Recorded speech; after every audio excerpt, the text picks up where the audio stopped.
నమస్తే, వింజా వంటలకు స్వాగతం అండి. ఈవేళ కరివేపాకు కారపొడి ఎలా రెడీ చేయాలో చూపిస్తాను. దీని గురించి 100 గ్రాములు కరివేపాకు తీసుకున్నాను. శుభ్రంగా కడుక్కొని ఆరబెట్టుకున్నానండి. అలాగే కప్పున్నర ధనియాలు, హాఫ్ కప్పు జీలకర్ర, 8 ఎండుమిర్చి, కొంచెం చింతపండు, అలాగే వెల్లుల్లి రెబ్బలండి, కొంచెం మినపప్పు. ముందుగా పాన్ పెట్టుకొని నువ్వుల నూనె ఉంటే నువ్వుల నూనెతో చేసుకుంటే బాగుంటుందండి. కొంచెం నేను నువ్వుల నూనె వేసుకున్నాను.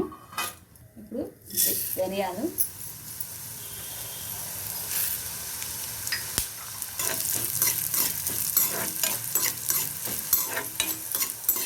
అలాగే హాఫ్ కప్పు జీలకర్ర,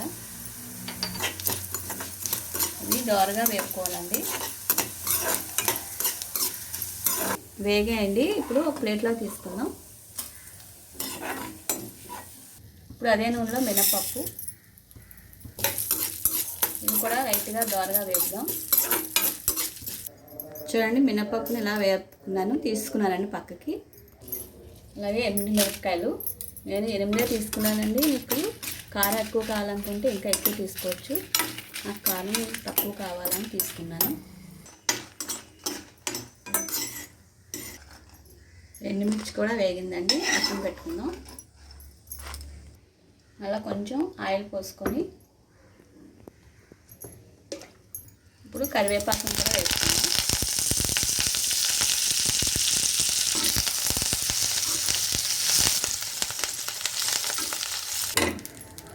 చూడండి, కరివేపాకు వేగింది కదా. ఇప్పుడు ఒక చిన్న నిమ్మకాయ సైజ్ అంతా చింతపండు అలా వేడికి వేసుకుందాం. ఇప్పుడు స్టవ్ ఆపుకొని ఇవన్నీ చల్లారనివ్వాలండి. బాగా చల్లారేయండి. ఇప్పుడు ముందుగా జీలకర్ర, ధనియాలు, అలాగే మినపప్పు,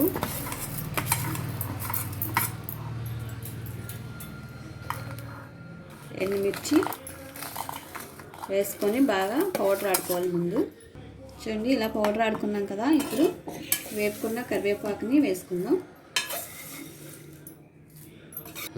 చూడండి, ఇలా పౌడర్ ఆడుకున్న తర్వాత కొంచెం చింతపండు,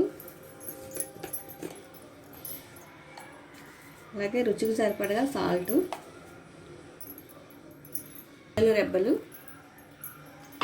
వెల్లుల్లి రెబ్బలండి. ఇప్పుడు మళ్ళీ ఒకసారి మిక్సీ పట్టుకుందాం. చూడండి, ఈ విధంగా మిక్సీ పట్టుకోవాలండి. ఇప్పుడు దీన్ని చల్లారబెట్టుకుందాం.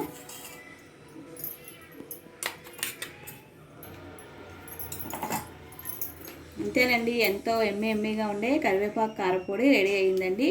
ఇది కొంచెం చల్లారిన తర్వాత ఏదైనా గాజు సీసాలో పెట్టుకుంటే చాలా రోజులు నిల్వ ఉంటుందండి. ఇది వేడివేడి అన్నంలో నూనె కానీ నెయ్యి కానీ వేసుకుని తింటే చాలా బాగుంటుందండి. అలా నచ్చితే కనుక మీరు కూడా ఒకసారి ట్రై చేయండి. అలాగే కామెంట్ చేయండి, సపోర్ట్ చేయండి, సబ్స్క్రైబ్ చేయండి.